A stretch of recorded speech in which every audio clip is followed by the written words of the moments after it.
Greetings of peace. Welcome to my channel Being Huma, where we, the soul sisters, come and connect together to celebrate our humanness.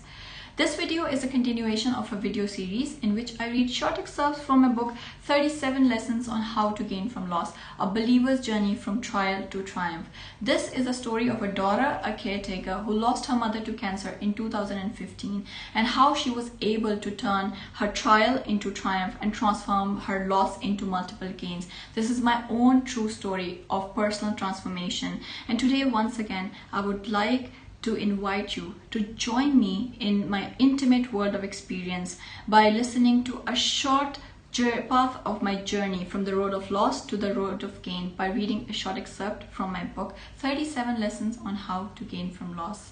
But before I go into the read, I would like to take this time and opportunity to thank all of you for all the love and support you are sending my way by the likes, comments, shares and subscribes. I really and dearly and sincerely acknowledge all your love and support. And in case you want to know where you can find my book, all the links in the description box below, along with all the other links to connect with me. So without further ado, let's get started. In this fifth video today, I'm going to read you a short passage from page number 52, lesson number 6, the concept of space. Download your emotional overload. Space is an important part of my self-discovery and advancement.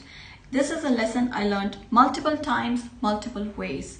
Let's examine physical space. If you're out in the mall with a huge choice of fashionable clothes and accessories, many on discount, will you have an urge to shop? Yes is the answer of majority. Now open your closet. Do you have space for new stuff? Most of us are materially overloaded. We do not understand, believe, and practice minimalism. We cling on to all sorts of things like glue because of the emotional value we attach to them or the imaginary needs tacked to them. Piles of clothes that we cannot fit into anymore are neatly tucked in our closets for some dreamy future. Impractical as it seems, it is a norm of our world. We find it rather hard to part with our valuable stuff and hence keep on piling more. The interesting thing to note here is the invisible sense of burden that comes with it. This burden must be downloaded to be light once again. To achieve this end, you can resort to donations. Try, even with grave difficulty, to overcome your urge to hold and part with everything additional to your current needs. After you give away, try to sense what you have acquired. When you clean the clutter, it brings a sense of gains in the form of openness, spaciousness, abundance, newness, lightness, and freedom. Now apply this concept to emotional overload. My closet was full of feelings of hurt, pain, and guilt. I was in pain when I saw my mother in pain. I felt guilty that I could not provide her instant relief. I was hurt because I felt like a loser who could not find a solution.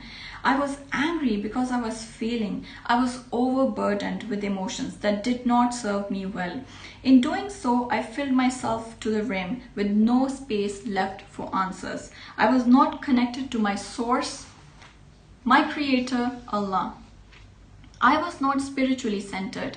If I were connected to Him, there would be no negative emotions, no guilt, shame, or pain. Only trust. Trust in the well-being of my mother. Trust in God and His decree. And the belief that He, Al-Muhaymin, the protector, is always taking care of His creations. I needed sifting and sorting in my emotional world to get rid of unwanted and damaging sentiments. This would free my emotional closet, similar to clearing my physical ones. Only then would the resulting clarity and freedom pour in to help me be in my true position. Understanding your physical space is as important as understanding your mental and emotional space, because your spiritual space is tied to all of them. Solutions, answers, inspirations, and miracles enter your world when you and your world have space for them. An enigma it may sound, but many times with less you have more.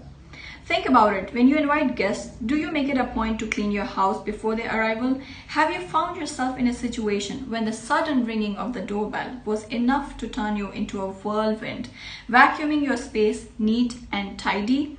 Do you leave your space for guests and sit after they are all seated?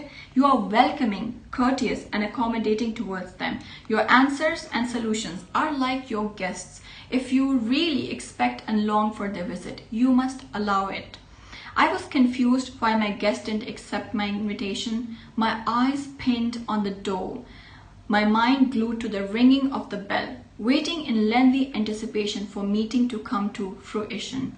Little did I know then about the necessary inner requirements for invitation. Going through this time enabled me to learn the basic concepts of connection between clearing and clarity.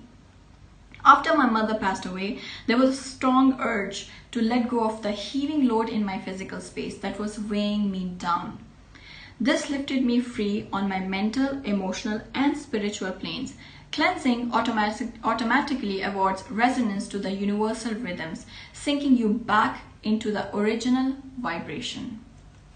So with that, we come to the end of today's read. I hope you enjoyed today's reading. There's a quote here that I would really love you to ponder upon and share your thoughts in the comments below.